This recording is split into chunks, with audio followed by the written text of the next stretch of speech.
Thanks for joining us on the Page One podcast. I'm your host, Luke Peters, CEO of New Era Appliances. And before we get started in this amazing interview, just want to kind of mention the new charity adventure that I'm working on. Really important announcement. If you have a vacation home, check us out at vetcation.org. We're trying to match vacation homeowners and veterans who are looking for a dream vacation. It's a great cause. And I know from vacation homeowners, there's always open dates on the calendar, and you'd feel really great about helping one of these families out. So check it out, vetcation.org, to learn more. So today in this episode on the Page One podcast, going to talk to Shannon Susko again. We spoke to her last year, and we're going to kind of get an update from all of her coaching experience with tons of clients that she's working with, and just kind of see how things are going in the current environment. So a quick bio on Shannon. Again, we interviewed her last year and kind of on different topics, but she has more than 20 years experience building and leading high growth technology companies. And she has founded and sold 2 companies during that process. So she's got direct startup experience going all the way through to exit and then doing it again. She then founded a coaching business called Metronome Growth Systems in 2016, which also has a cloud-based platform as well. And she has grown that to over 80 coaches globally. So what's exciting about this interview is she's got a lot of experience with different companies. We're going to talk about the whole price constraints, the supply chain, the COVID challenges, and the growth that a lot of companies are actually experiencing right now. And also, just quickly, a little bit more background is that she was recognized as one of Canada's top 40 under 40 and was awarded the Sarah Kirk Award for Canada's leading women entrepreneurs in 2006. So a lot of accolades, and great to have you back again, Shannon. Yeah, thank you. It's great to be here, Luke. Okay, cool. So before we get going, I kind of want to, a lot of the audience may not have heard the first interview. So you advise a lot of companies, and it's specifically on your system. You actually are on your 3rd book, it sounds like. But the way you and I got connected back last year was because I read your book, HAG WAY. And so you have this 3HAG system. Can you kind of briefly explain that to the audience and how that works? And it's a strategy system for planning growth, but it would be great to hear more about that. Yeah, so 3HAG WAY, and I love that we connected because you read the book and sort of wanted to know more. It's applicable to all types of companies, small, medium, large, extra large. It's really about bringing together your strategy and your execution. I know that's what most people want to do. Of course we do. But the 3HAG WAY, the 3HAG stands for a 3-year highly achievable goal. And that's setting out, that line in the sand, 12 quarters out, predicting where we're going to end up, lining up a strategy for it, and then lining up your team to deliver on that, working, iteratively, practically every quarter, working through the progression of what's working around us. And when we talked last year, we were at, gobsmacked right in the middle of the beginning of the pandemic. And, lots of people are going, a 3HAG? Who cares about a 3HAG? We really got to get on with execution. They absolutely align strategy and execution. And, the pandemic has, caused a lot of forced pressure on the businesses, of course. I don't have to tell anyone about that. And we need to, handle that internally with both our execution plan and understanding, where are we driving this bus we're on? Where are we going? And so the 3HAG is really a prescriptive, practical, step-by-step way to easily create a strategy with your leadership team and line it up, right, with your execution plan quarter over quarter. And that's been like the big sort of simplicity of the AHA, that prescriptive progression that people just want to go, yep, check, got that done. Yep, that makes sense, check, and so on. Yeah, and I will say to the audience, because we've used at New Era different planning things from, X Matrix to OKRs and other EOS, and then of course putting in elements of 3HAG as well. It is a extremely detailed operating system is, you know, and I'm sure you've heard this, but that's how I would look at it. It's extremely detailed. You cover like every base. So then the challenge is, how do you get, you know, ADD ridden entrepreneurs to implement it's an extremely detailed program, you know, where they may want to kind of cut corners on it. Yeah, no, I love that you say that, because I'd probably, you know, raise my hand as one of those leaders that not only that is we're impatient as CEOs, right? And driving this, it's like, do I really need to do that? Can I just skip to that next step? Can I just go to that next step? And so, you know, funny enough, you know, as, you know, self-implementing, I say that without a CEO plus leadership team coach, which is what I do now, yeah, you could skip some corners and you're going to still make progress. That's the greatest thing, right? It's a step-by-step prescription that you're going to get some really good ups on this, and you're going to move forward. But, you know, and not to plug coaches, because, you know, I fell into being a coach because of this system. Another colleague of mine, CEO, watched me grow and sell two companies 6 years apart. Well, they're still slogging along, you know, building their first. And they're like, what are they doing? What's Shannon doing that, and her team doing that I'm not doing? That's why they called and asked me to coach. And the thing that they were looking for is they just wanted to really grow the company they wanted and get there sooner. So a coach is going to help unlock those things sooner and really give permission to maybe step over this, step over there, get this outcome, and really help drive the path.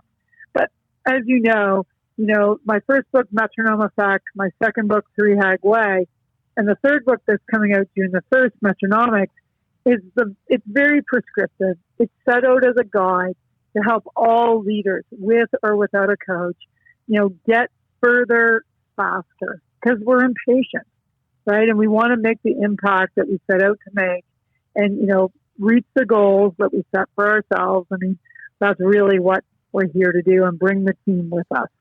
And so with that, you know, each and every step, right, it's easy to skip over steps, but we'll normally pay for that little miss or that little skip. And it's having the patience, right? The patience to let the process build. So we're building two things. One is we're building this plan that includes strategy, execution, and cash. That's one side. And we're also building up our team, right? The cohesiveness, the culture, and the human nature of clarity of expectations and accountability. And we have to balance those out. So we can drive really hard on, say, what I would call the hard edge of strategy, execution, and cash, but it may not get us any further unless we balance out how we're growing our team with the plan. And I think it's grow with is really important. And so as much as I'm impatient, I probably have lots of scars from trying to push too hard and go too fast. I needed to slow down and go, take a breath, take the next step, take a breath, take the next step. And Metronomics is written to actually follow HAG WAY, so we can wrap all the systems around strategy. The hard edge system of strategy is really usually quite vague, and leaders are unconfident about it. And we want to create the confidence, and we do so with the team growing with us, and the plan, meaning getting some confidence in execution. So a bit of a long answer to that question, but it's a doozy. It's a big one, and we are wired to skip steps because we just want to go faster. Yeah, and I think that's actually a better way to say it, you know, the patience versus the ADD. But you're absolutely right. You know, we're very entrepreneurs, business owners, CEOs are always impatient. I actually want to talk a little bit more about something inside of there. But anyways, just so the audience knows, you know, just so you can conceptualize this, it's your business operating system. It's how you're going to plan, how you're going to set goals, and how you're going to accomplish those goals. And the key thing that you mentioned in there that stands out to me when implementing these is it does help with the accountability. It's so detailed that it brings about the accountability, and without that, plans can fall apart. So that part that really resonated. But let me ask you about this. So, just with my own experience and friends running businesses and growing companies, when companies start out, especially if they're not funded, they have, one level of team. And then as they grow, they're able to bring in better leadership and so on and so forth, right? They're able to build the team. And I've noticed just a 100% direct correlation, with obviously better people, an amazing team we have here, and then the growth that we're seeing. Are some of the companies that you've worked with, do you actually have examples where literally it was just implementing the system and the people that they had could adapt and change over? Or does a lot of it go side by side with, bringing in better leadership into the company that can then implement the plan? Yeah, so I always say that the system will meet a team where they are. So I would say don't wait to, maybe, hire some other people in or replace some people or move some people around. I would say the system meets a team where they are.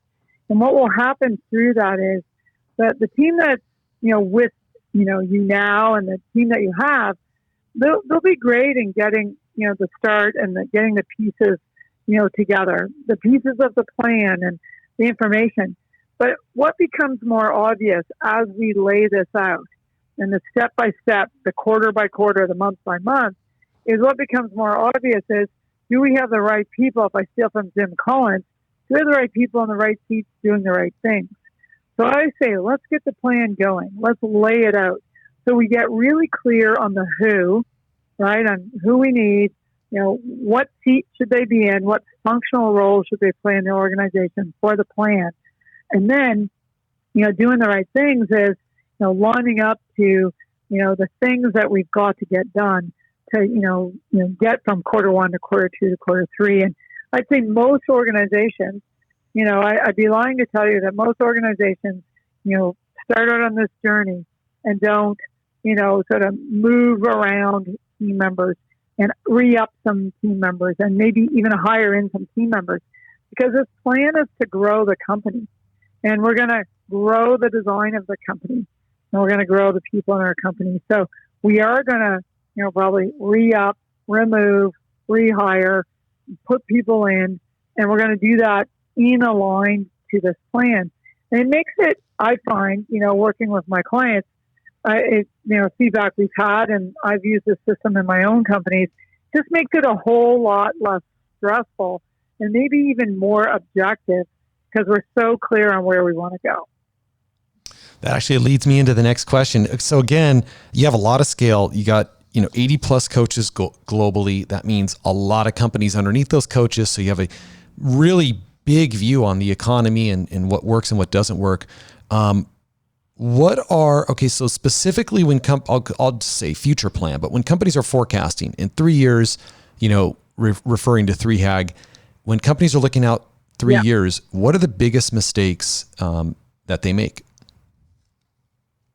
Well, I think one of the biggest mistakes we see, and it's one of the things we do regularly with the clients I work with and the coaches who are working with their clients, the biggest thing we see is taking an assumption as a fact, right? Assumptions that we're making, and we make them fact.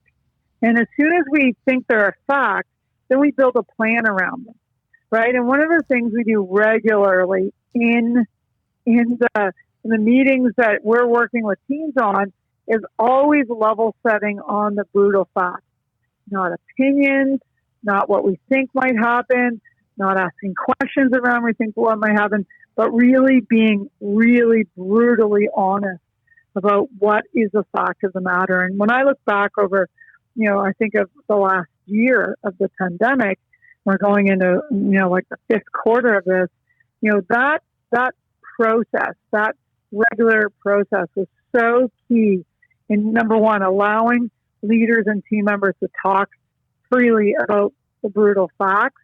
It needed to be talked about in order to come to an agreement of those brutal facts, and and making sure that there aren't assumptions in there, because assumptions are going to might not be true, right? If we're assuming, I would say never assume. Let's get the facts, and we got to work through that. And so a lot of people might be listening, saying, "How do you get the facts of everything?" It's the key is just let's write down what we know is a fact.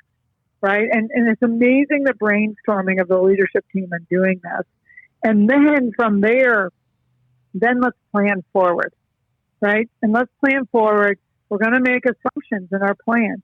1 quarter out, 2 quarter out, 3 quarter out, 4 quarter out. We're going to do it all the way out 12 quarters. So as long as we are very clear, this is fact and this is assumption, because therein lies the risk in our plan. And as we roll towards those assumptions, we need to keep checking. Are they a fact yet, or are they still an assumption? And that's the biggest thing about planning forward that actually discourages teams to plan forward. And I was closing out a meeting about, I'd say a couple of months ago, and we finished, in the middle, by midday, we were working on the brutal facts, brainstorming them, organizing them, having a really full discussion. And then we went on from there and planned, the quarter. We, lined it for the rest of the year, looking out 3 years. And I always close the meeting off with a one-phrase close, meaning 5 words or less. Tell me how you feel right now about where we ended up. And so this one leader said, well, it might be a few more than 5 words, but I want to say this. I said, yeah, go ahead. They said, well, in the middle of the day at Brutal Facts, I felt I was at an all-time low. And I said, oh, okay, yeah. And he said, but, since we planned out, mapped out, talked about, and included our assumptions, right? And this leader's been through this 6 years, right? So 6 times 4 quarters, at least 24 times. Have done it themselves, month over month. So, they weren't new to it. They said it felt, all-time low. But then the ability as a team to talk through those brutal facts, to create a plan to handle exactly where they were, and to make some assumptions on what's coming at them, what's coming forward, and what they should do. He said, he just said, look, I'm over the top right now. I was sort of bummed about coming in here today because of the pandemic and, all the things going on, and that, I'm not seeing the light at the end of the tunnel. They're just so happy that they now have a path that the team together, talked about, learned about, and worked through. And where I can completely understand that. And, maybe companies are overly optimistic, might be what you're getting at. They think they have a better market position than they actually do.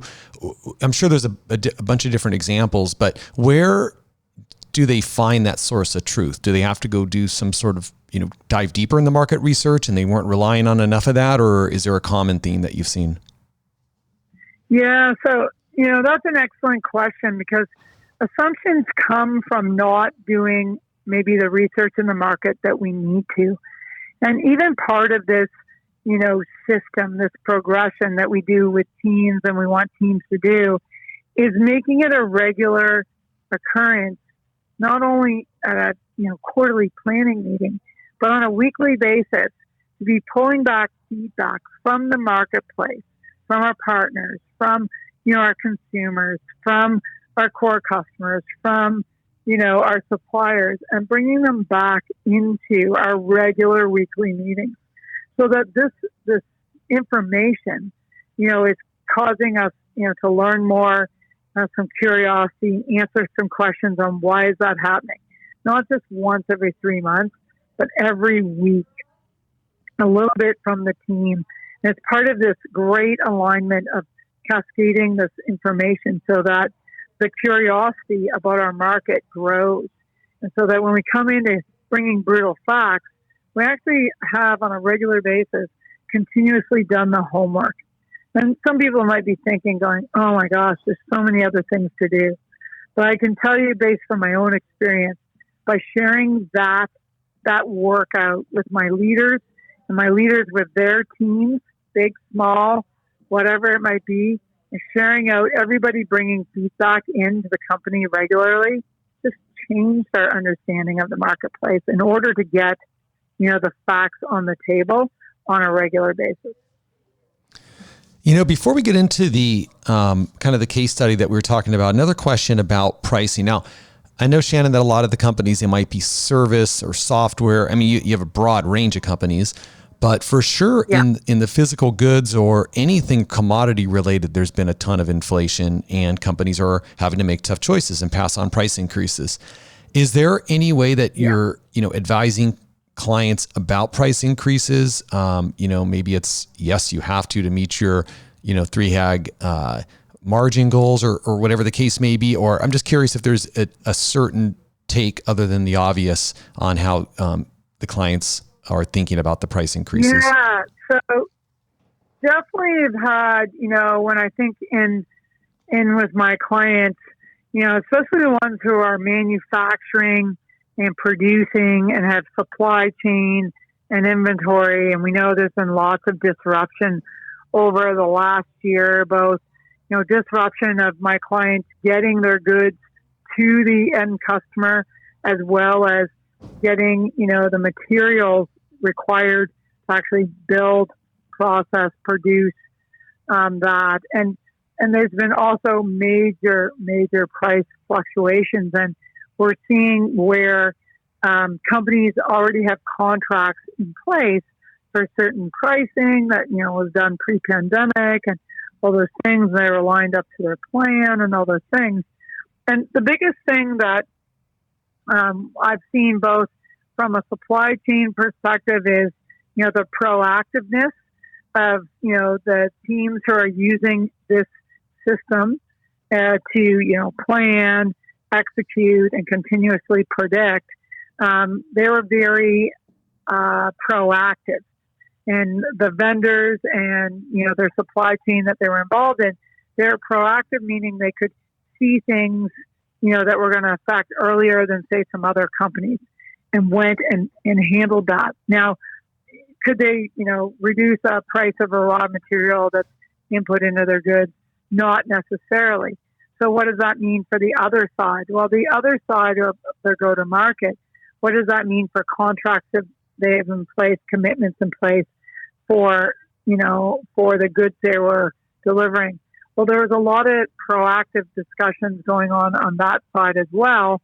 And looking at, in some cases, there were, products that were committed to that, not only even raw materials related or materials related, it might have been delivery related. I just couldn't even, get them there through the, whether it's being shipped, across, in freight, across the globe. There's been many holdups. And so the big thing around this process and what we've seen, especially with the physical goods, is just the proactiveness of this system, allowing, and I've lots of feedback from clients, allowing the teams to go and manage the expectations of their, partners, of their distributors, of their customers. And it sounds so almost cliche and so like, I'm not sure that's the answer I was expecting, but they had so much visibility that they're able to get out ahead and get to those vendors before, it was not delivered upon, and looking for ways to solve that. Because in some cases, you just can't get blood from stone.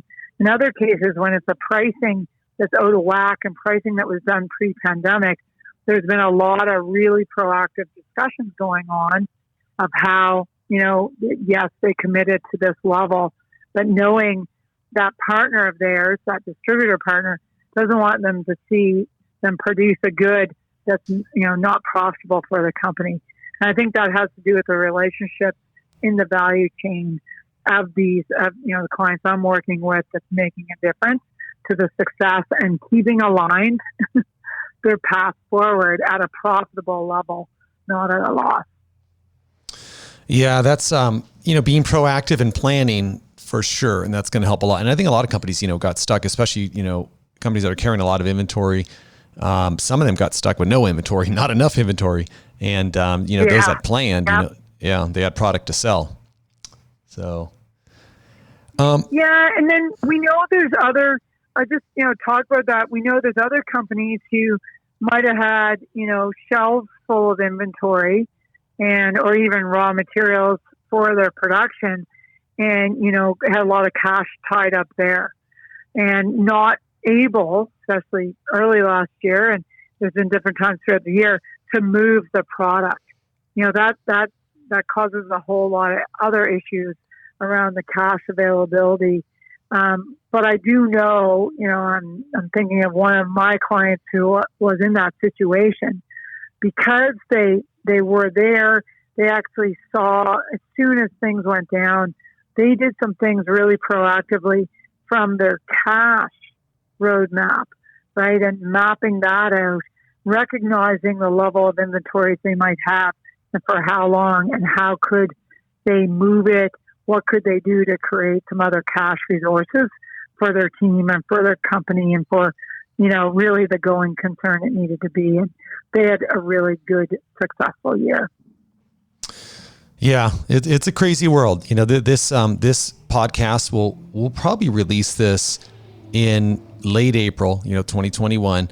And, I've got friends and there's DI orders, or direct import orders coming in from, major customers, and they won't even pick up the containers now that the container, the shipping fee may, be $6,000 instead of $3,000 in the past. And they're not even picking it up. And it's just it's a whirlwind, because then that goes back to, losing credibility and integrity with the factories. And it's having a lot of implications.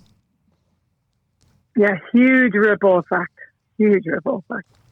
Well, great. Why don't we finish up here and talk about Milos? And, this is a tea company, I think has been around for over 70 years. And this is a case study that we're going to talk about that Shannon has worked 75 years. Wow. 75 years. Yeah. And still family, is it like family owned or family led? Third generation CEO. Still family owned. Third generation CEO. Wow. That's probably a biggest accomplishment right there, actually. getting someone from the family to be capable and able to continue on running the company. That is pretty cool. So yeah, it's pretty impressive, actually. Yeah. So bring us up to date on this one. Where did it start? Yeah, where were their challenges? I started working with Milos in 2017. And working with the CEO there, Tricia Wallwork. And the company has a great historical growth. And the big thing is the company is all about fresh brewed, 100% natural iced tea. And when Tricia and I met and when we started, talking about, why they might be interested in implementing the 3HAG framework and the system, it really had to do with, taking the company from where it is and continuing to grow it. And looking at, the plan they had and would that get them to where they needed to go. And the plan, they actually had a plan and they had it on a piece of paper, but the challenge they were having, of course, was to really put it in practice and really lining up. What most of us struggle with as CEOs is lining up strategy and execution together. And what I find interesting about that, and what was an example of that? So they had a plan, but they couldn't, get the process and execution together. Give us maybe an example of what that might have looked like on their end. Yeah. So, a great example of that is that, as most companies do, and we all do this, we all, create a plan for the year. And so the plan was on a piece of paper. They would, take the time to do it. They would, get it approved by the leadership team, the board, and then they'd put that piece of paper back up on the shelf, and then they would go off and do their execution, everything they do every day. And then maybe a couple times a year, they'd pull that plan off the shelf, look at it again and go, ooh, not quite doing what we said we'd do. Ooh, okay, maybe we should reset the plan, right? And then they would reset the plan. And what they found is they kept resetting the plan and they just weren't getting the traction they needed, the growth traction. And so, if that sounds familiar, I know lots of organizations, even myself, my own organizations were doing that in the beginning. We had a plan. It was a great plan, but we didn't go into, and I think you mentioned it earlier, into the detail that was required of the team in order to truly map it out, quarter over quarter, month over month, week over week, to bring it alive and bring our strategy alive. And so if you feel, and some of the other things that I see when I'm talking with companies, maybe why they want this system, why they're looking to do it is they made a plan for the year, and sometimes it's just a budget, right? They wrote a budget down, and by month 2, they're so far off their budget, right? And they're like, oh, I got to reset the budget. Next month, reset the budget. And they realize by the end of the year, they ended up where they were last year, or they might have ended up even behind. And I think the thing that we're looking for as leaders, right? We're impatient leaders. We're trying to get somewhere, is we want to see the traction. And so when I think about working with Milo's, that's when I started working with Milo's. They just wanted some external support to actually help get some traction, to, hold them to their plan, to drive it forward. Not only that, I'm not there for accountability. I'm there to set up that team, a high-performing team, high-performing business team. How do we get the best of the team that's there, to make it easy? But we're actually almost there. It's actually, went and did the work, lined up the numbers, and I'm like, I think we're almost there. I actually think we could top up our 3 HAG to actually say, let's be the number 1 refrigerated grocery tea in the U.S. And so they actually re-upped it based on that. But if you fast forward, think about that. That's 2017, Q3. By 2018, they're like, we're already number 2. We already got to our 3 HAG. Let's re-up our 3 HAG. So they put another nice goal out there, mapped out to it. And then, while they're doing this hard-edge planning, they're also doing some great work developing the team. So the cultural system in the team, the cohesive system, making sure the team, is working well together, right? And then they're also adding in that clarity of expectations of all team members. And they're balancing this out all through. When the pandemic, and I think of the pandemic hitting 2020 Q1, well, most companies, might have booted their 3 HAG to the curb, right? I will tell you, my company didn't boot their 3 HAG to the curb. Most sat down once we level set, how's their cash flow, how's their execution. We checked in on all of those things first. Then we went back to say, okay, where we are now, can we get out there? And Milo's did the same thing. Milo said, let's not waste a pandemic. That was one of the themes of that quarter. Wow. We're not going to waste this. Let's leverage this. We've got good people systems in place. We've got good execution planning and strategy systems. Let's turn the dial up. And so much so that they didn't miss their 3 HAG that was level set in 2020 Q4. So they hit their second 3 HAG last year and became the number 1 refrigerated grocery tea, product in the U.S. with also, reaching their team goals, right? And everything internally as well through the pandemic.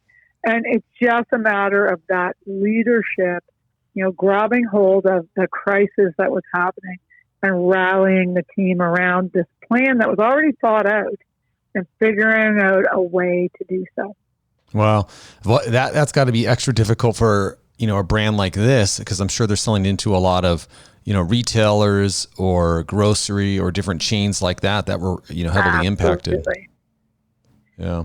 Yeah. And if we think about that, and we talked a little bit about value chain and the chain to get it out. So yeah, they're, selling into distributors who are selling into, grocery, superstores, small chain, like all through. And, you think about that, we know lots of those establishments, the grocery was shut down, lots went to online, right? And their ability of let's not waste this, let's figure out how, was a huge cultural piece of this, of, recognizing that, how do we win over the end consumer in certain ways, and they were in-person ways. And they had to figure out how to continue to win over that end customer still using a virtual world. And their willingness not to let go of that and finding a way to do that was amazing. work by the leadership team, but the whole team getting behind that theme of let's not waste this. Let's find a way through this. And Shannon, so Tricia, she's the third generation CEO that you spoke about. And how would you boil this down into just, a quick takeaway, maybe for those that are listening, just to wrap up this story? Yeah. What are one or two things, that she did here? Well, I think the quick takeaway is sort of hidden in the story. And this actual case study is on metronomeunited.com under case studies Milo's Tea. If anybody curious enough, wants to dig in and read it. But the two key things out of, how did Milo's come out of this, extraordinary time and year? There's two things. One, they planned their way forward, and they got, what I call peeling back the onion, more detailed and more detailed. And there's no time like the present to start doing that with your team. The other side of this that, Tricia committed to with her leaders were we've got to grow our team through this. We've got to grow, the behavior of our team. We've got to grow our culture. We've got to grow our cohesiveness. We've got to grow, the clarity of our expectations and coach our team member. And that sounds soft. It is. Those are the soft edge systems. But Tricia committed to both, growing the team on the hard edge, strategy, execution, and cash, and committed to growing the team. And it doesn't matter what size team you have, the step by step is just really important for us as leaders, thinking, there's so many things we got to do. How do we add that in too? It's a very small little turns of the dial each and every day. And it's actually why, Luke, Metronomics was written, is that many of the coaches we have today who are, using the system, and many of the clients really wanted to see that progression of how do we do this step by step, quarter over quarter, month over month. Well, how do we line it up? What's the flow? And so the two big pieces are team. We need to grow a highly cohesive, culturally strong team while being really, really specific and prescriptive around our plan. And those are the things. If you interviewed any one of my clients over the last year, they would say having those two things and having the visibility and keeping them balanced is the thing, that took us away. And so the action is, for anyone listening in, is take a step back, a good step back, and look at the state of your current plan and how far out does it go? Does it go out 3 years? And then look at the current state of your team and ask yourself this really famous question that comes out of Rockefeller Habits. Would you enthusiastically rehire all your team members? And even to start with all your leaders, because we want to grow up a team that we want to be with, that we want to actually play, if I put that in quotes, together on the field. Wow, that's a great way to finish it up. And I love that book, by the way, as well, The Rockefeller Habits. Highly recommended as well. Yeah, it's a fun one. Wow, well, cool. So Shannon, you talked about the new book. How can listeners learn more about you? And again, when is the new book being released? Yeah, so the new book's being released. It's called Metronomics, One United System to Grow Up Your Team, Your Company, and Life. That is being released on June 1st this year, 2021. And to learn more about what I do every day and what gets me up every day is you can learn more at metronomeunited.com. Well, listen, I want to thank you again for coming on and being generous with your time, and continued success to you. And also thanks for everybody listening. Really appreciate all the reviews and everybody joining us on the podcast, and hope you join us for the next one.